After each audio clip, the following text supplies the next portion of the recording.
But what we wanted to do was create something what was different. And actually, ever since, even though 5 years isn't a long time, but in the food world in London, especially in the rest of the world, it changes very fast. And it was okay. So my point was, let's try and be the first modern British grill in London.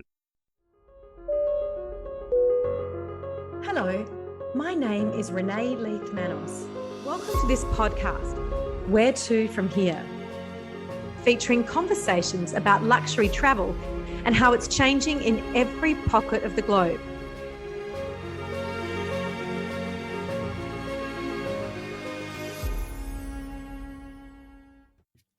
Hi guys, today we go to London to speak to Tom Booton, one of the most talked about chefs in the UK right now and actually for quite a while.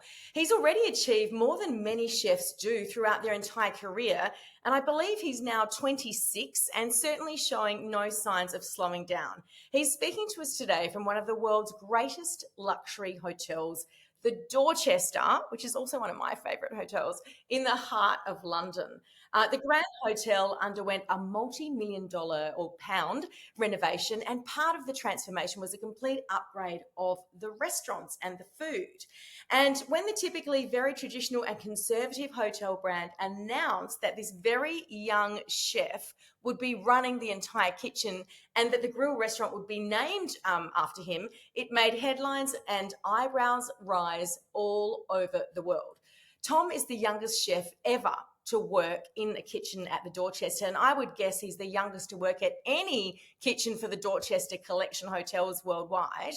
But just about a year, I think, on, he's being celebrated for his innovative, creative food and the way he treats his team, which is said to be like family. I had dinner there last year and it was absolutely beautiful and, again, very creative and really interesting English food. So without further ado, Tom, welcome to the show. Thank you. Yeah, thanks very much for having me. And how did you end up at the Dorchester? Talk us through the story of how you ended up right where you are now. So I suppose the story started 6 years ago, really. So this year I've been 5 years at the Dorchester. Oh, I beg your pardon. I Longer started than I here. thought. Yeah, it's okay. It's okay. So I started here when I was 26. So that was nearly 6 years ago now.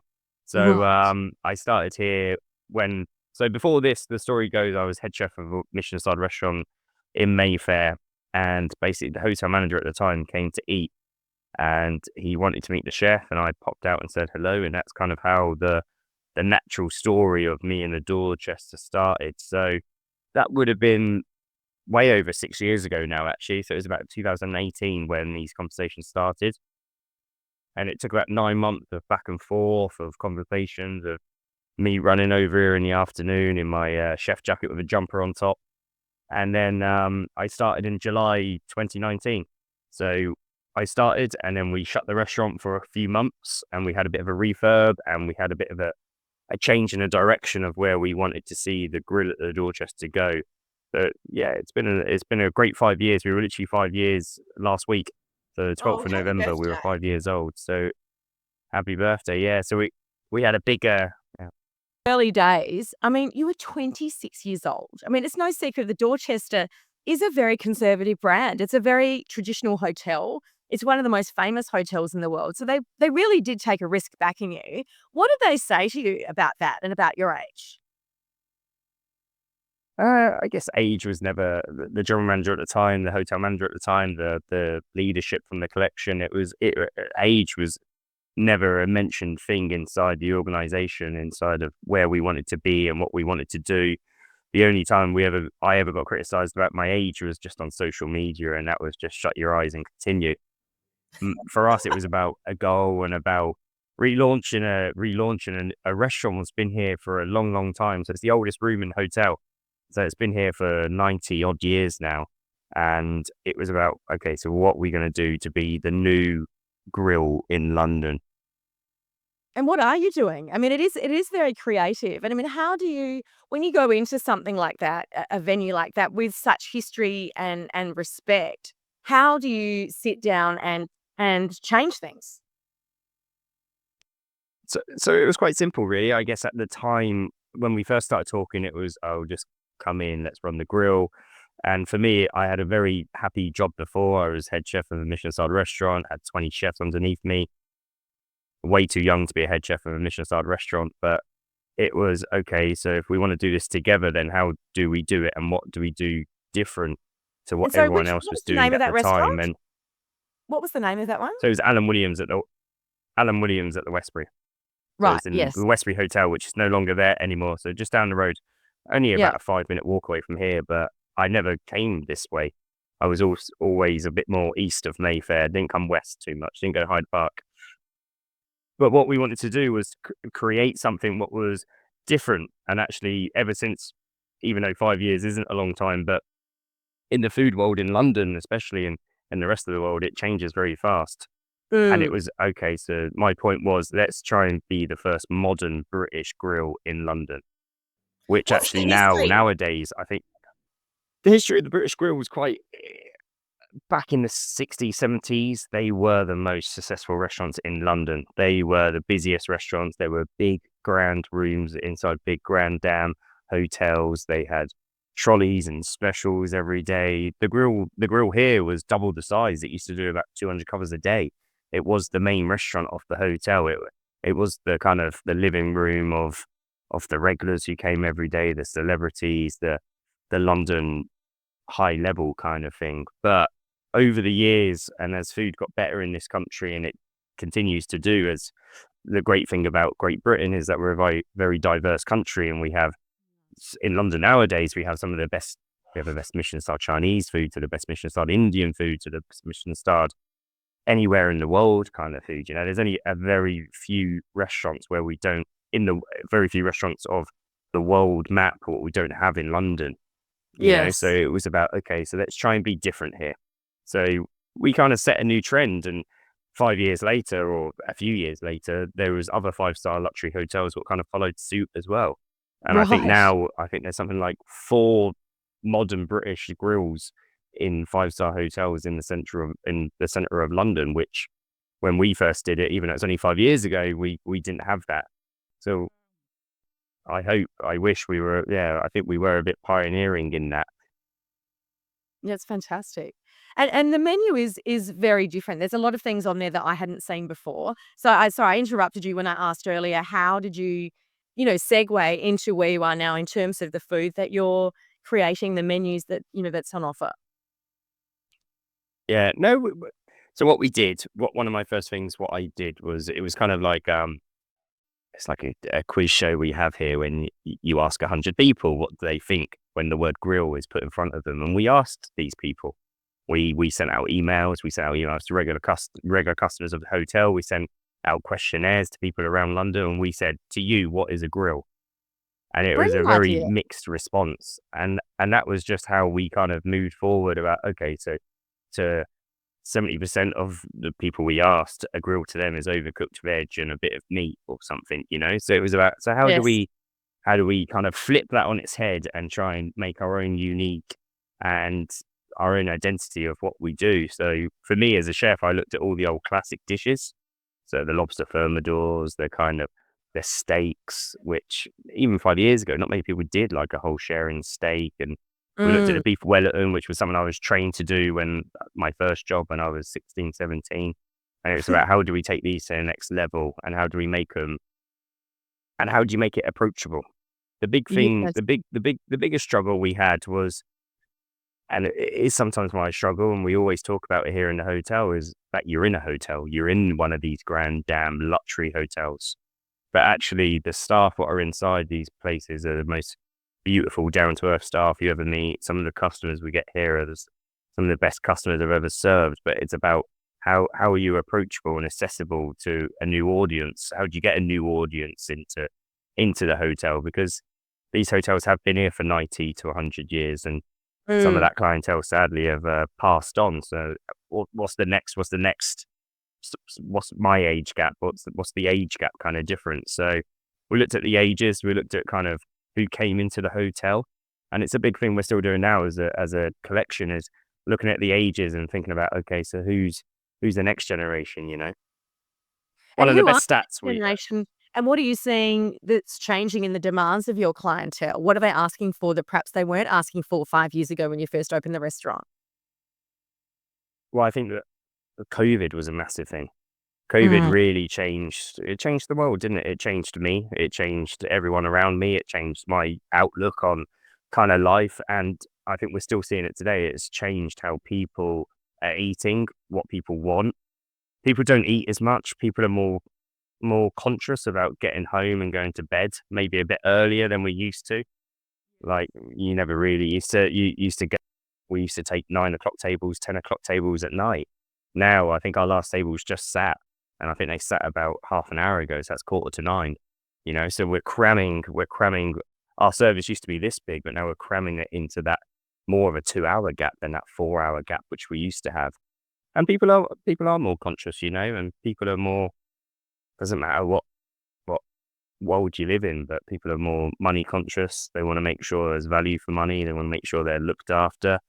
But I think the one thing after COVID as well was what we all missed was going out to a restaurant. But what we missed was the connection and the kind of experience. I think experiences are the one thing I don't know about in Australia, but in London, these immersive kind of dinings are really taking off, and people want a connection. They want to have an experience. 100% they do. And I think too, people really want to know where the food is coming from. The whole farm to plate concept, I know globally is very big. I mean, I was in London pretty recently. People want to know, and the steak, where does it come from? What's the quality? What part of the cow does it come from? People I'm seeing are far more informed about all of that than they've Mm. ever been. Would you agree? Yeah. Yeah, no, it's an educational thing though, isn't it? Yes. I make sure any time I can, I go back to colleges. I went back to my old school 4 months ago, even though I left there, 16 years ago. But there are a lot more children and students are a lot more clued up than I was when I was in that. You didn't care. Yes. You just got that bit of beef fillet. You just cooked it, and that was it, kind of thing. But now there's a story, and we're positive here. Like it is a positive in the UK. We're very positive, and in the world, like we want to know where things are at. We understand about global situations and about how we can enjoy ourselves, but actually be clever about the world. The world's changed massively in 5 years, hasn't it? Really? Like I'm only 32, and I think I've seen the world change in my kind of short life Massively. And I would for the say, better as well. yeah, and I would say even in the last 5 years, the clientele going to the Dorchester has changed, like in terms of where they're actually coming from in the world. I've seen a big shift in all the Dorchester properties 'cause I stay at quite a lot of them. I'm very fortunate. And Yeah, yeah, I mean, for example, I was sitting in the Hotel Plaza Athenay not long ago, and there was this amazing Brazilian family sitting next to me. And I just had that moment where I thought, I've never met someone from Brazil in any Dorchester hotel yeah, until now. That's just one example, but there's loads of them. Are you finding yeah. the There's same loads thing? of them. Yeah, well, I guess not to talk about politics, but I think politics have a massive, massive thing to do with the world as well. And Absolutely, especially in I Europe think right now. I Brexit, mean, for, let's be honest. yeah, Brexit for us has been a massive struggle even today. So I have another restaurant in Switzerland, and I open in the winter season in St. Moritz inside the Coombe Hotel. I run a restaurant there, and this year's been super tough to try and get one of my British chefs to go out there and basically represent Tom Booton inside the Coombe Hotel alongside other legendary, not that I'm a legend, but alongside one of the best chefs in the world who has a restaurant next door to us. And it's so hard to try and get a visa. It's so hard to try and do everything. And it is sad. It doesn't matter what kind of politics you live on. It's tough at the moment. No, London I at the think it moment is is. thriving on Americans. Right. I've lived in London since 2012, and I've never seen so many Americans in London. Yeah, But it's the same in actually, France. Yeah. They're they're traveling, lovely people. They're coming they're over. They're traveling. spending a lot, which is great for the Yeah, economy, for and the it's British what economy. yeah. But actually, also what we've noticed from a customer point of view is actually the amount of internal British people who are coming to stay these little staycations. Especially during COVID, you couldn't go abroad, so people were going to Cornwall, up north in the Lake District. We're a small island. It always breaks my heart when I always speak to some of my staff from Europe or something. They always like, "Oh, I've never been outside of London." Like London's great, don't get me wrong, but the UK has got some of the best. We're a small island. We got some of the best food, some of the best shellfish, fish, some of the most beautiful little places. We've got Wales, we've got Northern Ireland, we've got Scotland, which is just incredible, and I think it's a British thing as well. We're never proud. We never talk about how lucky we are about stuff around us. Yeah. Yeah, no, I totally agree. I mean, my heart's in England. It has been for many years. I think it's one of the most beautiful countries in the world. Everything that you say I resonate with. It's just glorious. And I mean, the Cotswolds in summer and, anywhere, to be fair, in England in summer is just magical. But even winter, beautiful. It's very atmospheric, and the Yeah. food. And what So are I'm the from current? so Sorry. no, I was just going to say. So I'm from Essex. So Essex is. Ah, We've been to Essex before. no, I have So not it's been just a to little Essex. bit outside of London. But Yes. obviously, through a TV show, we had a TV show here, which now has been copied in many different parts Yeah. of the world and different counties and stuff. But it kind of ruined what Essex is all about. But when I go back, so my girlfriend's from Singapore. So I've been with Rachel. Me and Rachel have been together. Yeah, so we've been together 7, 8 years. And whenever she goes back to Essex, she's like, "You guys have such a bad stick here, but it's one of the most beautiful places she's ever been. We got And the seaside, we got countryside." wow. And I've just been living in Jakarta, in fact, in Indonesia until the end of last year. So how did you end up with someone from Singapore?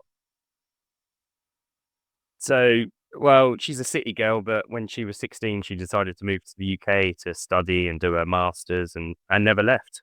And then she's been Wow. stuck with me for 8 years. So, yeah. Oh, gorgeous. And have you been to Singapore? Yeah, many times, many times. Yeah, we just booked actually flights yesterday. We're going back in April. No, it's a beautiful country. Well, I call it is a country, but it's just a little city, isn't it? But it's Please. got the most beautiful. It's so clean. It's so safe. It's got great stuff, great chefs That's there, amazing. great And great restaurants. food. I mean, Cedric Brulet's just opened. I went to the new Como Yeah, Metropole there, and he's there. And in that hotel, they've got one of the best Korean restaurants. The food there is epic. It's amazing. yeah, it's good. Yeah. Yeah. What that kind of country has, what I think we can learn so much from it is just there's no racism. It's clean, it's polite. I just think I go to them kind of countries now, being a touch older, and I think to myself, cool, we could learn so much from these places. Oh, I totally agree. They've really got themselves together, haven't they? It's amazing. And tell me, They do got you cook themselves for together. your family? They got aircon on the tube. Sorry to Thailand. It's amazing.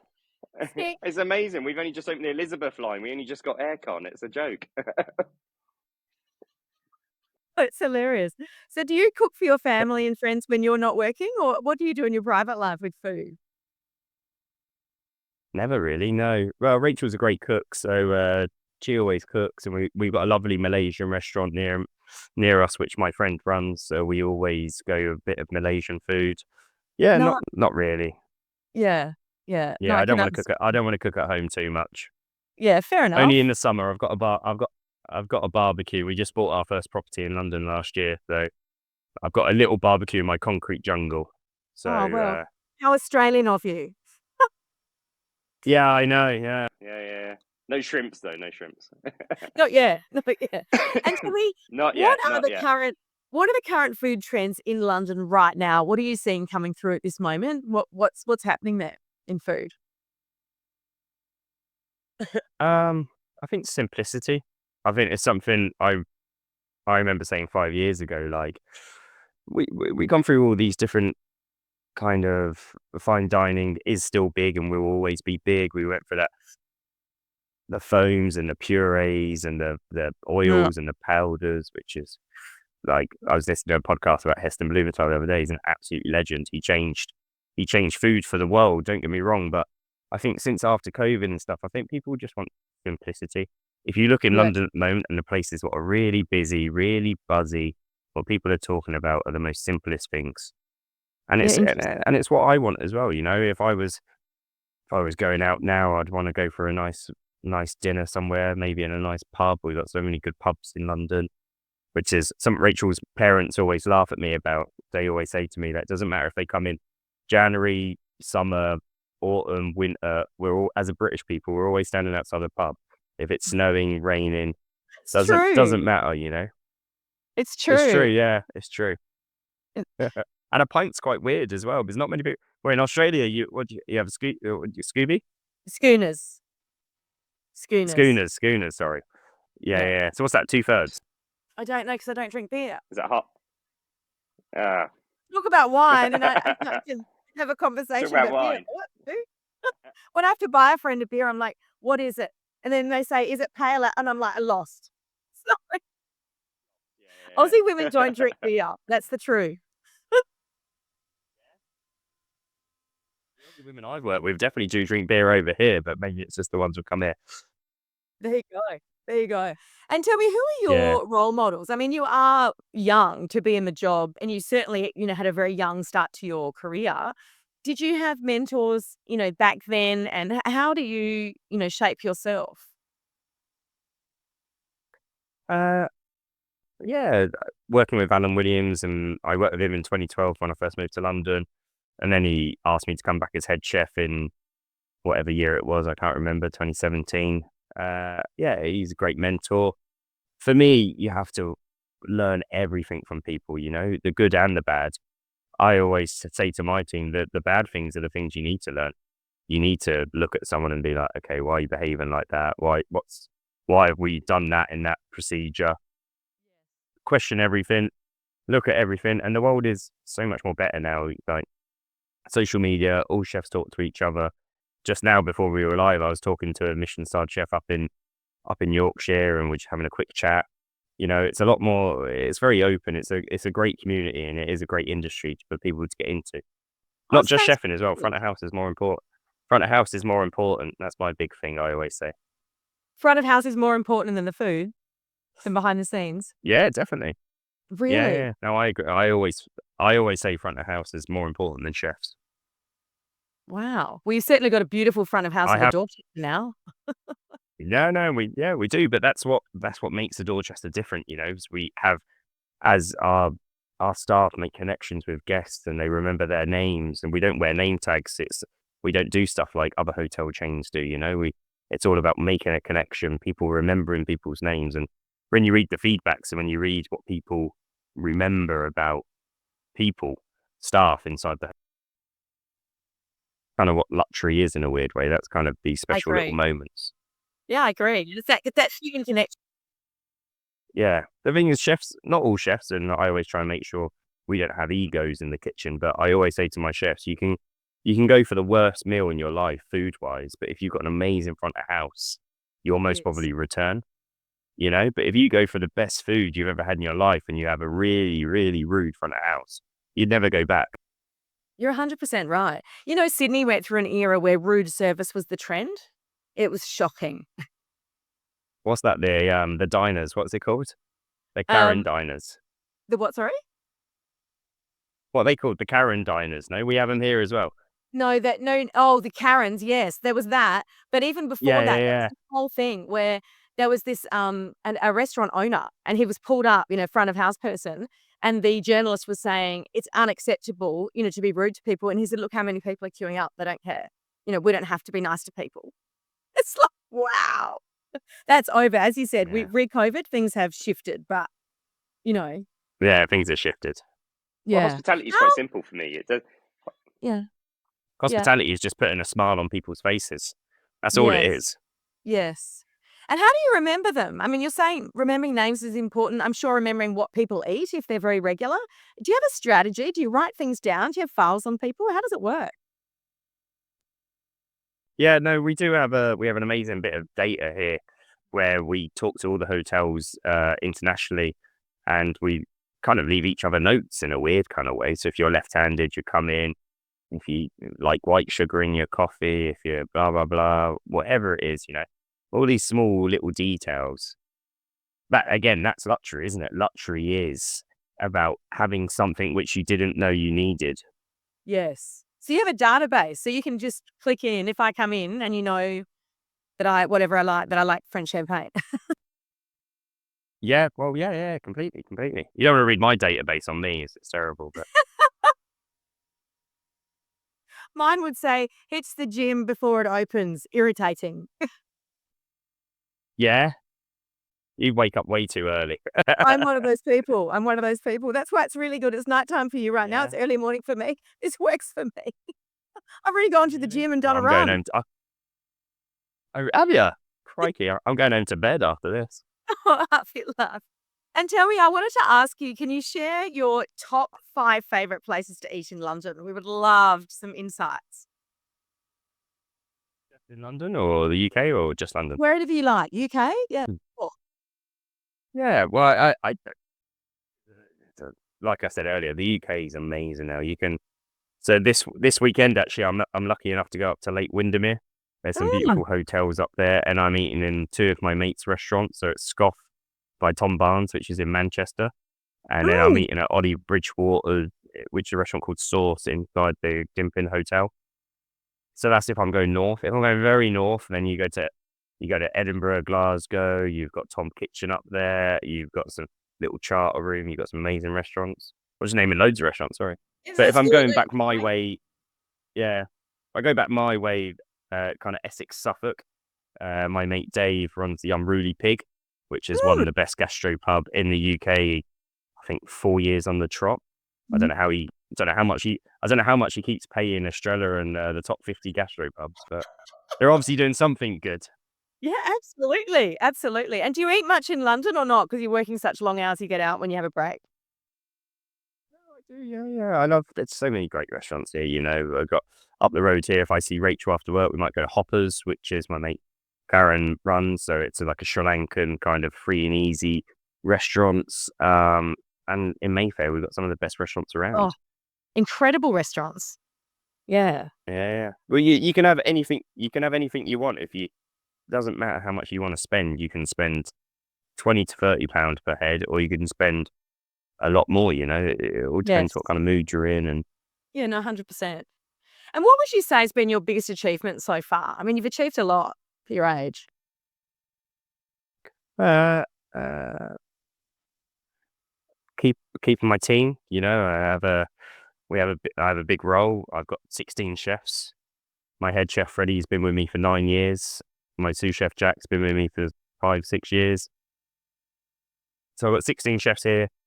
We got about 18 front of house here.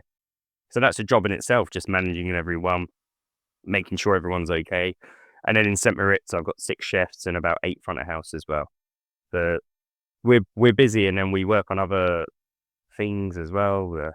Other events in London, so we're always cooking at football games. Last week I was cooking at Wimbledon at the Wimbledon Championships. Yeah, we Gee. always have loads of stuff going on. I And keep that's the for the team busy. Dorchester? That's a part of the Dorchester gig, or?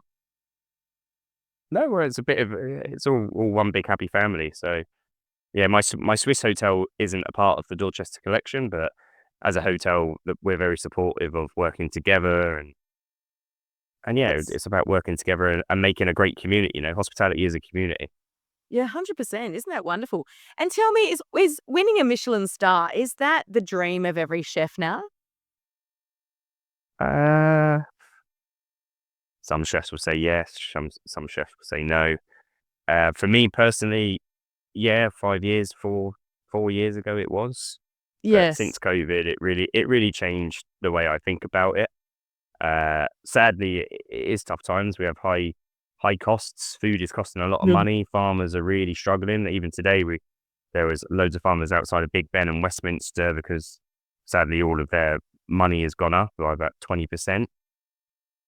And sadly, Michelin-starred restaurants, just one Michelin stars, are shutting around us daily at the moment in London. So from my background, when I was taught kind of 10, 15 years ago, like if you win a Michelin star, you're busy. If you win 2 Michelin stars, you're really busy. If you win 3 Michelin stars, you're super busy. You're sold out all the time. Sadly, the world's changed, and it isn't like that, and people understand food and what they want to eat now. Where my restaurant here is about being approachable, and people can just come in and have a ribeye steak to share, or have a beef Wellington to share, or they can come in and have a snack and have starters and have a main course. It's about being more approachable. People are time conscious. They don't want to sit down. Some people don't want to sit down for 4 hours and have an amazing meal. Yeah, it's true. And as you said, simplicity is reigning overall. Yeah. That's Yeah. There'll always be a space for fine dining and all the Yes. legends of the industry who are massive around the world. There will be, but food's a trend, isn't it? And it's always changing and it's always moving. But I think it always comes back to simplicity and what kind of people want. Yeah, no, absolutely. And before we go, can you share with us any celebrity anecdotes? Have you served anyone famous that's been, interesting, or any little stories you can share? You get me sacked. Oh, no, I thought there might be something that's been published before. I don't want- No, not. I won't mention anyone here, but one person I've cooked for many times in other restaurants is Tom Jones. So he was always a legend. I've got many photos of me and Tom Jones over the years. It's almost like he followed me. I think he's been to about 4 of my restaurants, which I've Oh, worked in. Tom. And then one of the ones my mum got most excited about was Jane Fonda. Oh, wow. I'm excited about that too. Yeah, she was. Yeah, that was the same week we had Whoopi Goldberg and Jane Fonda. Actually, that was at the Westbury. That was a good week. Wow. Well, the Westbury was very much a celebrity location too, wasn't it? Yeah, no, the bar was famous and the restaurant was great as well. So yeah, it was always good. I don't actually know the story. Why did the Westbury close? Not too sure, to be honest. Well, they're rebranding, launching now as a St Regis, I believe. Okay. So it's going to be the first St Regis in the UK. Okay. Well, that's exciting. Yeah, well, it's Yeah. good. The Westbury has the best location for a hotel in London. Yes. Yes. Out of all of them, which I all love, the 5-star gods, but the Westbury, the location wise, it was incredible. The bottom Yes. of New Bond Street, on Old Bond Street, next to Hamleys on Oxford Street. It was the only other one kind of has good connections, kind of Cafe Royale and Claridge's, but I don't know, the Westbury was cool. It had really good, just where it was positioned was great. Yeah. No, I do agree. Right in the thick of it. Absolutely. Well, look, before we Yeah, go, right in the thick of it. we ask everyone, which you've kind of told us, where to from here. You can talk about what you're doing after this interview, what you're doing this week, or even where you're traveling to next. So where to from here for you, Tom? Well, right now it's nearly 10 o'clock, so I'm going to go to bed. I need to go and see my little puppy. Oh, what sort of puppy? And then I got a little Maltipoo. Yeah, Rachel's Oh. dream. So Ralphie, he's a good little boy. 7 months now. So Oh, yeah, he's good. beautiful. He's good now. He sleeps all night and doesn't wake us up, so it's good. That's No, and then good. other than that, I got a nice weekend away with Rachel, and then that's it. And then St Moritz opens in a week and a bit. So then I'll be back and forth to St Moritz, still in London here at the Dorchester. And then winter season for us is for me is the busy time, Hotels are we're born for the Christmas period. The hotel at the moment with all the Christmas trees, what Phil Hammond, in-house Forest does, and the hotel's looking really special. We just changed 2 days ago, so it's great. Oh, beautiful. And just before you go, Rachel, does she work in hospitality as well? Or? No, she doesn't. No, but she's Singaporean, so she's got a better palate than me. She I understands love it. booze. I love it. Well, look, it's wonderful to meet you, Tom, and to have this conversation. I love your No, food, thank you very and much. I really will watch your career with much interest to see where you go, because you're obviously very passionate about what you do and very good at what you do. So thank you for taking the time. No, thank you very much. Nice chatting. Really appreciate it. Have a great night. And you, thank you. Yes, bye. Don't forget to subscribe here and follow us on Instagram and Facebook for regular travel updates. You can also hear our episodes on Spotify and Apple Podcasts.